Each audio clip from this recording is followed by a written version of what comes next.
Silver में आई है बड़ी गिरावट, करीब 8.5% एक दिन में गिर गया। और सोने पे भी आया बड़ा झटका, आज की डेट पे 4% गिर गया। तो सोने और चांदी में एक दिन में ऐसी तबाही क्यों आ गई? इतनी बड़ी रैली हमें क्या बता रही है और अपॉर्चुनिटी कहां मिलेगी वापस से सोने और चांदी में इन्वेस्ट करने की? ये सब डिस्कस करेंगे इस वीडियो के अंदर। लेकिन सबसे पहले जानेंगे कि जो आज के दिन की तबाही है उसके पीछे के रीजंस क्या निकले, और ये रीजन एक्चुअली काफी ज्यादा सरप्राइजिंग है और सिर्फ एक रूल चेंज होने की वजह से हो गए। तो अगर हम गोल्ड की रैली देखें तो नवंबर से लेकर के दिसंबर के बीच में गोल्ड ने 15% की रैली दी थी, जिसमें अभी करेक्शन के बाद मेजरली 10% गेन्स बने हैं। और अगर आप देखोगे तो मेजर रेजिस्टेंट आपको गोल्ड के पास दिख रहा है। वहीं पे जो सिल्वर है, सिल्वर में भी अमेजिंग ग्रोथ हमें देखने को मिली लास्ट एक महीने में, जहां पे जो सिल्वर है वो करीब करीब 70% से बढ़ गया। ये जो गेन्स मिले हमें, ये अनरियलिस्टिक गेन्स थे और इतने गेन्स की उम्मीद पॉसिबली हमें नहीं होनी चाहिए थी। लेकिन एग्जैक्टली ये गेन्स क्यों आए और इस गेन्स को गिराने के पीछे कौन था? सबसे पहली चीज, ये गेन्स आ क्यों रहे थे? ये गेन्स आ रहे थे डेरिवेटिव मार्केट की वजह से। अब डेरिवेटिव मार्केट क्या है, डिलीवरी क्या होती है और कौन सा रूल चेंज हुआ, ये समझो। सबसे पहली चीज, अगर आप इस वाले जोन को देखोगे, और मैं बार बार बोलता हूं ये वाला जोन आपको देखना है और इस आरएसआई को आपको देखना है। अगर आप इसको देख गए तो गेम आपको समझ आ जाएगा। और ये इतना सिंपल होता है जब भी हम ट्रेडिंग की बात करते हैं, लॉन्ग टर्म की नहीं, ट्रेडिंग की बात करते हैं। अगर आप देखोगे तो इस समय पे क्या हो रहा था, सो अगर आप देखोगे तो इस वाले जोन के अंदर ये जो वॉल्यूम्स हैं, राइट, ये वॉल्यूम वाला चार्ट है हमारा। वॉल्यूम्स आप देखो इतनी ज्यादा कभी होती ही नहीं थी। अक्टूबर से पहले वॉल्यूम्स ही नहीं होती थी इन सारी जगहों पे, लेकिन अक्टूबर के बाद से ऑल ऑफ द सडन ये जो वॉल्यूम है ये देखने को मिली। और दिसंबर स्पेशली अगर आप देखोगे, अक्टूबर के बाद दिसंबर स्पेशली रहा जहां पे volumes all of the sudden एकदम से हाई हो गई। ये वॉल्यूम एक्चुअली हाई क्यों हुई थी? क्या कोई बहुत ज्यादा गोल्ड या फिर सिल्वर खरीद रहा है? नहीं, एक्चुअली ऐसा नहीं है। इवन मार्केट में तो इतना सिल्वर और गोल्ड अवेलेबल ही नहीं है जितना इस समय पे वॉल्यूम हमें दिख रही है, क्योंकि सिल्वर जो है वो भी लिमिटेड सप्लाई के साथ आता है और ग्लोबल मार्केट में इस समय पे मेजर शॉर्टेज चल रही है। और चाइना ने भी एक्सपोर्ट करने से मना कर दिया कि भाई हम सिल्वर नहीं देंगे। सिल्वर माइन नहीं होता, लेकिन प्योरिटी, उसको रिफाइन करना, ये मेजर जो बड़ा चंक होता है ये एक्चुअली चाइना के पास है। और चाइना ने यहां पे जो सप्लाई है उसको रिस्ट्रिक्ट कर दिया ताकि चाइना एक नेक्स्ट बिग थिंग पे काम कर पाए। क्या? अगर आपको कोई भी चिप्स बनानी है, अगर आपको कोई बैटरी बनानी है तो सिल्वर चाहिए। अब सिल्वर अगर एक कंट्री के पास है, जैसे रेयर अर्थ मिनरल चाइना के पास है, सिल्वर चाइना के पास है, तो जंग कौन जीतेगा? क्या यूएस जीत पाएगा? अभी जो टैरिफ वॉर हुई थी इसमें जो यूएस है उसकी हार क्यों हुई? उसकी हार एक्चुअली सिर्फ इस वजह से हुई थी क्योंकि जो सारे के सारे रेयर अर्थ हैं वो सिर्फ और सिर्फ चाइना के पास थे, और जो इंडस्ट्री है यूएस की वो कोलैप्स हो जाती, क्योंकि एक्सपोर्ट की पूरी factory China, rare earth mineral China. अब जो सिल्वर है उसके अंदर भी धीरे धीरे करके एक्यूमुलेशन बढ़ रही है, वो भी चाइना।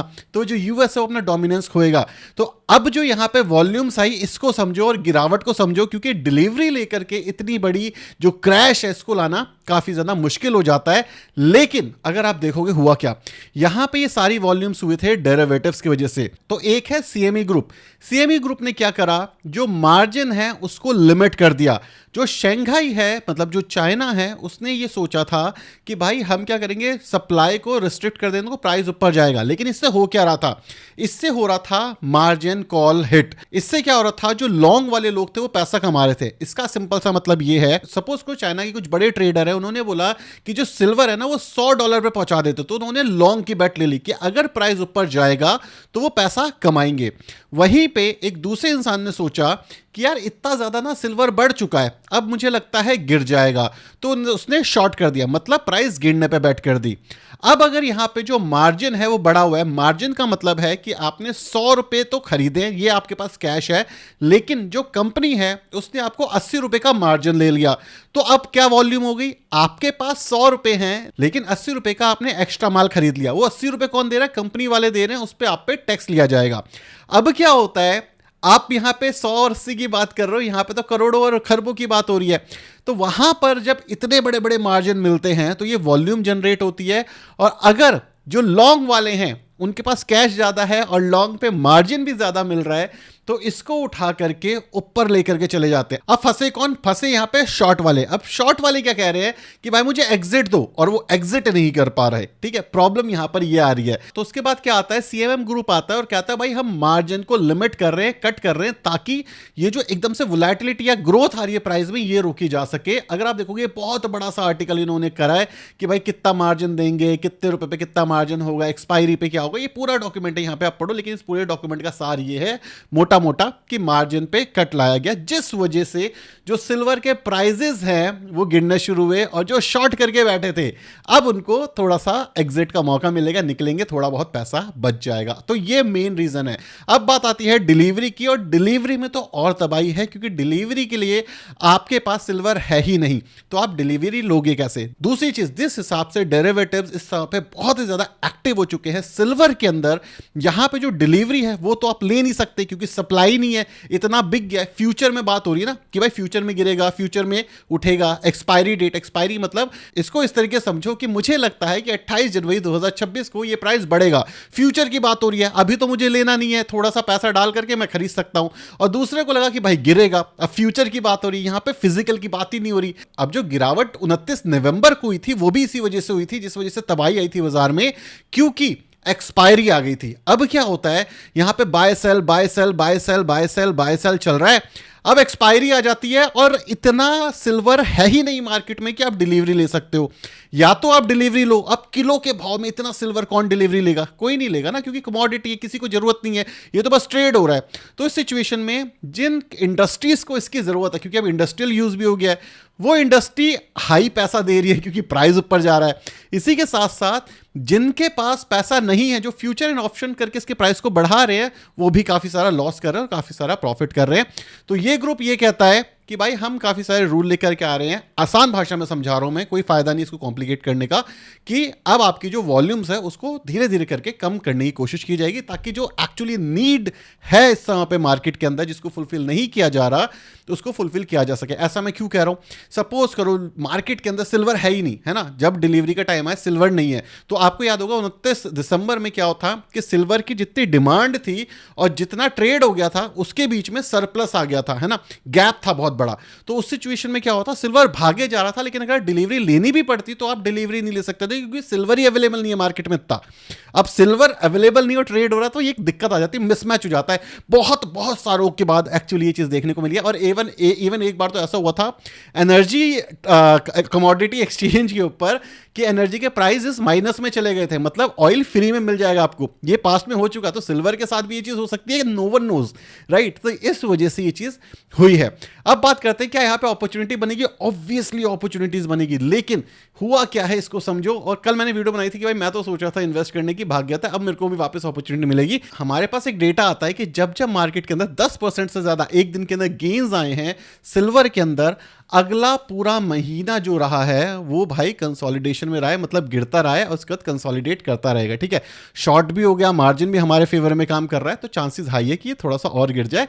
तो सिल्वर में एसआईपी जो हमारी है छोटी छोटी, वो हम कर सकते हैं। दूसरी चीज क्या, आरएसआई अगर आप देखोगे तो कल की वीडियो में मैंने बताया था कि आरएसआई 80 के ऊपर चलेगी ना, स्पेशली 70 के ऊपर, तो वैसे भी बाइंग करने का कोई सेंस नहीं बनता। जब गिरेगी तब बाय करेंगे, और फाइनली अपॉर्चुनिटी मिल गई, बाय करेंगे।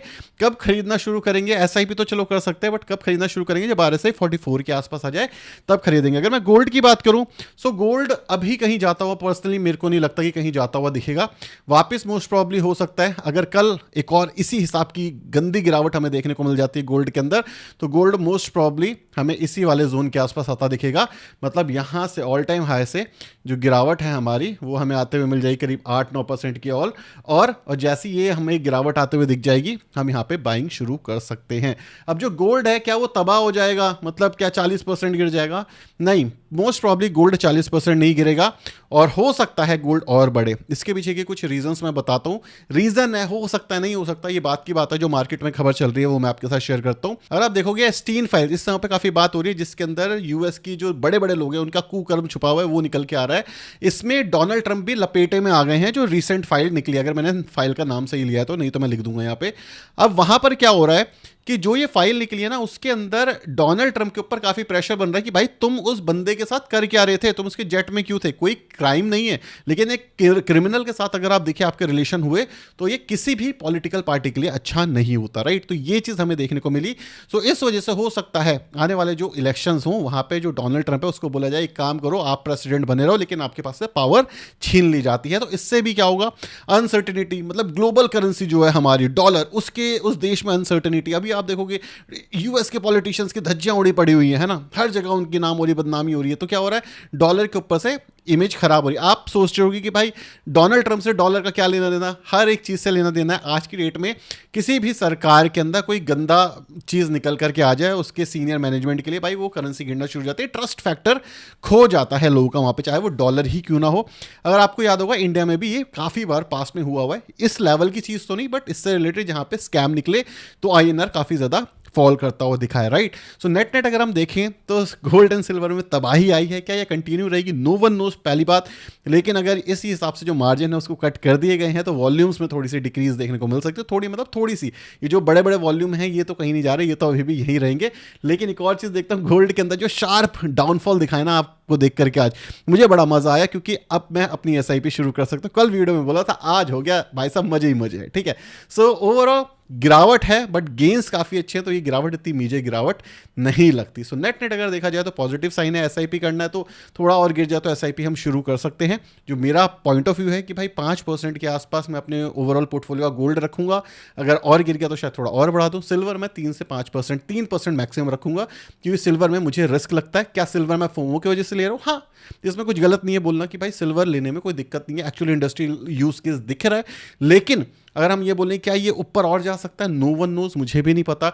इंडस्ट्रियल यूज केस अभी बताया तो जा रहा है, कितना इंडस्ट्री यूज करेगी, क्या चाइना सप्लाई छोड़ देगा, एक्सपोर्ट छोड़ देगा? अगर सप्लाई चाइना ने ये बोल दिया कि एक्सपोर्ट खुल गए आपके, है ना, आपको मैं दोबारा एक्सपोर्ट कर रहा हूँ, प्राइजेस बूम करके नीचे आ जाएंगे, पता ही नहीं चलेगा आपको। क्यों?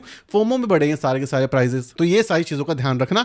और गोल्ड और सिल्वर के ऊपर न्यूज चाहिए तो मुझे बता देना। और एक और क्वेश्चन काफी लोगों ने पूछा, क्या स्मॉल कैप में इन्वेस्ट कर दें? इसी तरीके की वोलेटिलिटी मिलती है और बहुत लोगों ने पैसा खोया स्मॉल कैप के अंदर। अगर आपको जानना है स्मॉल कैप इन्वेस्टिंग का सही तरीका क्या है, क्या गलतियां आपको अवॉइड करनी चाहिए, तो ये वीडियो देख लेना, बहुत मेहनत से बनाइए, मजा आ जाएगा। Thank you so much for watching this video, signing off.